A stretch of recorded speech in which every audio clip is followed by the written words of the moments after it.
തീവ്രവാദ പ്രവർത്തനങ്ങളും തീവ്രവാദ വാർത്തകളും പൊതുസമൂഹത്തിലുണ്ടാക്കുന്ന ആഘാതവും വിലയിരുത്തപ്പെടണം. രാഷ്ട്രീയ ഇസ്ലാം എന്ന പ്രത്യയശാസ്ത്രത്തിന്റെ വേരുകളും മണ്ണുമാന്തി തിരയേണ്ടതാണ്. എങ്കിൽ മാത്രമേ മതേതര ചികിത്സ ഫലപ്രദമാകൂ. അബ്ദുൽ അല മൗദൂദി, സെയ്ദ് കുതുബ്, അലി ശരിയത്തി എന്നീ മതചിന്തകരാണ് രാഷ്ട്രീയ ഇസ്ലാം എന്ന സിദ്ധാന്തത്തിന്റെ നവപ്രയോക്താക്കൾ.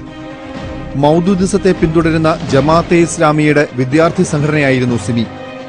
അതിന്റെ മുൻകാല പ്രവർത്തകരാണ് NDF-ന്റെ സ്ഥാപകർ. അതായത് മതേതരത്വം, ജനാധിപത്യം, ദേശീയത എന്നിവയെല്ലാം നിഷേധിക്കുന്ന മൗദൂദിസമാണ് ഇതിന്റെ എല്ലാം അന്തർധാര. Popular Front of India, SDPI എന്നൊക്കെ പറയുന്നത് അടിസ്ഥാനപരമായി മൗദൂദിസത്തിൽ നിന്ന് ഊർജം ഉൾക്കൊണ്ട് തീവ്രവാദപരമായി പ്രവർത്തിക്കുന്ന സംഘടനകളാണ് എന്നാണ് ഞാൻ മനസ്സിലാക്കുന്നത്.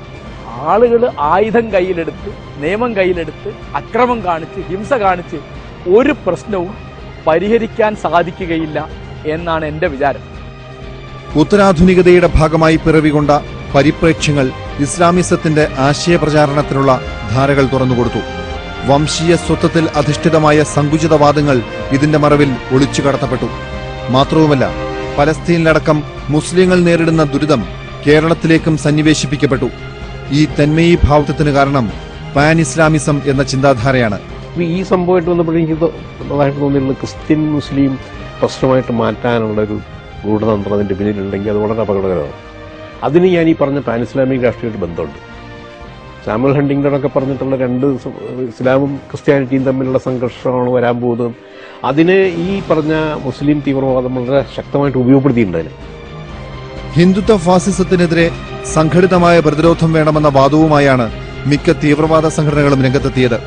എന്നാൽ ഗുജറാത്തിൽ മുസ്ലിങ്ങൾ ക്രൂരമായി വേട്ടയാടപ്പെട്ടതിന്റെ വികാരവിക്ഷുബ്ധത പ്രദർശിപ്പിക്കപ്പെട്ടത് കേരളത്തിലെ ഗ്രാമഗ്രാമാന്തരങ്ങളിലാണ്.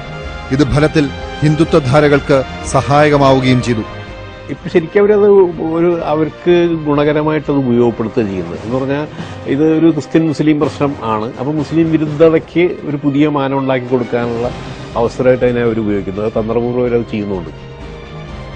പരസ്പര വിശ്വാസത്തിന്റെ പൊതു സാമൂഹിക വ്യവസ്ഥ നഷ്ടപ്പെടുന്നു എന്നതാണ് നിരന്തരം ഉയരുന്ന തീവ്രവാദ വാർത്തയുടെ ദുരന്തഫലം. ഒരിടവും സുരക്ഷിതമല്ലെന്നും ഒരാളെയും വിശ്വസിക്കാവുന്നതുമല്ലെന്ന പൊതുബോധവുമാണ് സൃഷ്ടിക്കപ്പെടുന്നത്. ഇത് വളർന്നു വരുന്നത് തീവ്രവാദധാരകളെയാണ് സഹായിക്കുക.